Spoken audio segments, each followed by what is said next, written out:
प्रिय विद्यार्थियों, आज हम कक्षा 3 विषय हिंदी का पाठ 15, कौन सा पाठ? पाठ 15 अटल ध्रुव, इसको पढ़ेंगे। अटल ध्रुव जो है, अटल उसको ये इसलिए कहा गया है कि जो अटल क्या होता है? जो अपनी बात से न टले, यानी जो एक बार मन में ठान लिया उसको करके ही छोड़े, उसे कहते हैं अटल, यानी अपने इरादों का पक्का। तो देखती हैं ध्रुव को यहाँ पर अपने इरादों का पक्का किस कारण से कहा गया है। यह एक कहानी है, तो आइए इस कहानी को पढ़ते हैं। राजा उतानपाद महाप्रतापी थे। उनकी 2 रानियाँ थी, सुनीति और सुरुचि। दोनों के एक एक पुत्र था। सुनीति के पुत्र का नाम ध्रुव और सुरुचि के पुत्र का नाम उत्तम था। अब एक राजा हुए जिनका क्या नाम था? उतानपाद। उनकी 2 रानियाँ थी, एक का नाम सुनीति और दूसरी का नाम सुरुचि था, और दोनों के एक एक बेटा था। सुनीति के बेटे का नाम क्या था? ध्रुव, और सुरुचि के बेटे का नाम उत्तम। तो दोनों के एक एक बेटा था। सुनीति बड़ी रानी थी, परंतु राजा छोटी रानी सुरुचि को ही मान देते थे, यानी उसी को ज़्यादा मानते थे, उसकी हर बात मानते थे। सुरुचि जैसा कहती राजा वैसा ही करते। राज्य के सभी लोग सुरुचि का ही आदर करते थे। सुनीति को कोई नहीं पूछता था। क्यों नहीं पूछता था? क्योंकि राजा भी उसी को मान देते थे, उसकी हर बात मानते थे। अब जो लोग होते हैं वो किसको पसंद करना चाहते हैं? किसको खुश करना चाहते हैं? राजा को। और राजा कैसे खुश होता था? सुरुचि रानी से। तो सुरुचि रानी को खुश करके लोग अपने आप राजा की प्रसन्नता के पात्र बन जाते थे। तो इसलिए रानी जो सुनीति थी उसको कोई भी नहीं पूछता था। सुनीति अपने पुत्र ध्रुव के साथ महल में अकेली रहती थी। एक दिन राजा उतानपाद दरबार में बैठे थे। नृत्य गान हो रहा था, सब प्रसन्न थे।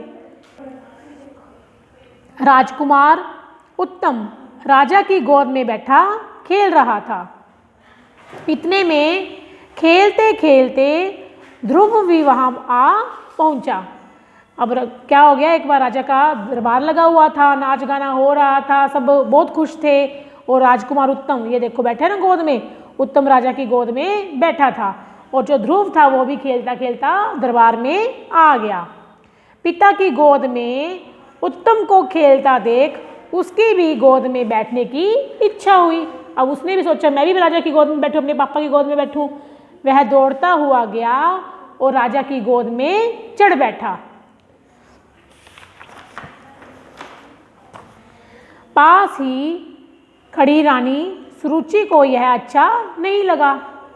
उसने ध्रुव को राजा की गोद से उतार दिया। ध्रुव को उठाते हुए बोली, तुम यहाँ नहीं बैठ सकते, तुम्हारा यहाँ कोई अधिकार नहीं है। ध्रुव जिद करने लगा। सुरुचि बालक के भोलेपन पर क्रूरता से हंसी और बोली, तू मेरा पुत्र बनकर आता तो यहाँ बैठता। अब देखो, एक छोटे से बच्चे से भी वो भेदभाव कर रही है, यानी उसको भी अपने पिता की गोद से उतार कर उसका जो लाड़ प्यार, अपने पिता के प्रति जो भी उसका स्नेह है उसको वो छीन रही है। और पिता जो है वो भी छोटी रानी को ज़्यादा मान देते हैं, उसी की हर बात मानते, तो वो भी बीच में नहीं बोलते। अपने पिता का प्रेम पाने के लिए तुझे दूसरा जन्म लेना पड़ेगा, यानी अगर तू मेरी गोद से, मेरे कोख से तूने अगर जन्म लिया होता, मेरा पुत्र बनकर आता, तो शायद तुझे राजा की गोद मिल जाती। लेकिन तू मेरा पुत्र नहीं है, इसलिए तू अपने पिता की गोद में भी नहीं बैठ सकता। ध्रुव, तू जंगल में जा और भगवान का भजन कर। अब क्या कह रही है सुरुचि उसे कि हे ध्रुव, तू जंगल में जा और भगवान का भजन कर। अब उसको इस प्रकार से कह रही है। भरी सभा में ध्रुव को यह अपमान सहन नहीं हुआ। वह चुपचाप वहाँ से बाहर आया, दौड़ता हुआ माँ के पास गया और उसकी गोद में मुँह छिपाकर रोने लगा। सुनीति घबरा गई। अब सुनीति कौन थी? ध्रुव की माँ। लेकिन ध्रुव कुछ नहीं बोला, सिसक सिसक कर रोता ही रहा। सुनीति के बार बार पूछने पर उसने राज दरबार वाली घटना बताई। सुनीति की आंखों में आंसू आ गए, यानी उसे भी बहुत दुख हुआ।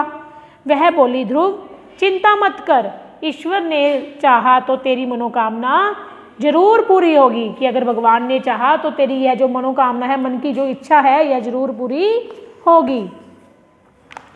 माँ की बात सुन ध्रुव भगवान से मिलने की जिद करने लगा।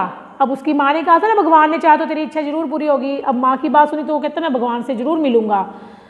माँ ने उसे बहुत समझाया, माँ ने उसे बहुत समझाया, जंगल का भय भी बताया। अब उस ऋषि ने कहा था ना कि तू जंगल में जा और भगवान का जाप कर, तो उसे लगा कि भगवान जो है वो जंगल में ही मिलते हैं। लेकिन उसकी माँ, असली माँ जो थी वो रानी सुनी थी, उसने उसके बहुत समझाया लेकिन वो नहीं माना। उसे जंगल का भी डर दिया, लेकिन ध्रुव जो है वो नहीं माना, वह जंगल में चला गया। जंगल में उसे कई तपस्वी मिले, उन्होंने भी ध्रुव को हट छोड़ने को कहा कि ऐसी जिद मत करो, पर वह टस से मस नहीं हुआ। उसके दृढ़ निश्चय को देखकर एक तपस्वी ने उसे जप करने के लिए एक मंत्र दिया। ध्रुव यमुना के किनारे बैठकर मंत्र का जाप करने लगा। ये देखो, ये बैठा है ध्रुव और मंत्र का जाप कर रहा है। दिन बीतते गए, पहले वह कंदमूल खाकर रहने लगा। अब जंगल में और कुछ तो खाने को मिलता नहीं था। कंदमूल यानी जो वहाँ पे पेड़ों पर उगने वाले जो भी फल फ्रूट हैं, है ना, जो कुछ भी मिलता था उसे वही वो खा लेता था। बाद में केवल पानी पीकर तथा अंत में निराहार यानी बिना कुछ खाए पिए रहकर भजन करने लगा। उसने एक पैर पर खड़े होकर जप किया। जप करते हुए उसे कितने महीने बीत गए? 6 महीने बीत गए। मंत्र जाप के अलावा उसे कुछ याद नहीं रहा, यानी वो 6 महीने तक एक पैर पर खड़े होकर जाप करता रहा। एक दिन उसे लगा कि किसी ने उसके कंधे पर हाथ रखा है। उसने आंखें खोलकर देखा, सामने ईश्वर खड़े थे। वह सिर झुकाकर प्रार्थना करने लगा। ईश्वर ने उसकी भक्ति से प्रसन्न हो वरदान दिया, तुम्हारी मनोकामना पूरी हो। अब देखो, अगर हम मन में कुछ भी सोच लें, कोई भी निश्चय कर लें, तो हम उस काम को अवश्य पूरा कर सकते हैं। अब ध्रुव छोटा सा बालक था, लेकिन उसने कहा कि मैं ईश्वर से मिल के रहूँगा। उसकी माँ ने भी उसे बहुत समझाया, जो जंगल में उसे तपस्वी मिले उन्होंने भी बहुत समझाया, लेकिन वो नहीं माना और अपने दृढ़ निश्चय के कारण ही उसने ईश्वर को प्राप्त भी कर लिया और ईश्वर से वरदान भी हासिल कर दिया। ईश्वर ने उसको क्या कहा कि तुम्हारी मनोकामना पूरी हो। ध्रुव आशीर्वाद पाकर महल की ओर चल दिया। नगर में उसका खूब स्वागत हुआ। राजा उत्तानपाद अपनी गलती पर बहुत पछताए, यानी उन्हें भी बहुत पछतावा हुआ। वे सारा राजपाट ध्रुव को सौंपकर वन में चले गए। ध्रुव राजा बना, रानी सुनीति राजमाता बनी। अब देखो, भगवान के आशीर्वाद से उसे अपना पद भी मिल गया और उसे अपने पिताजी, उसके पिताजी को भी इस बात का पछतावा हुआ कि उन्होंने उसके साथ गलत किया था। अपने दृढ़ निश्चय तथा अटल भक्ति के कारण ध्रुव आज भी आदर के साथ याद किया जाता है। तो क्या था कि उन्होंने एक दृढ़ निश्चय, पक्का इरादा, है ना, अटल, जो स्थिर हो, उसे ऐसी भक्ति जो जिससे वो हिले नहीं, तो ऐसी भक्ति के कारण ही ध्रुव को आज भी आदर के साथ याद किया जाता है। तो ये आपका कक्षा 3 का पाठ 15 अटल ध्रुव, इसे आप किताब से भी पढ़ें और समझें और इसके शब्दार्थ जो नीचे दिए गए हैं उसे कॉपी पे करें। धन्यवाद।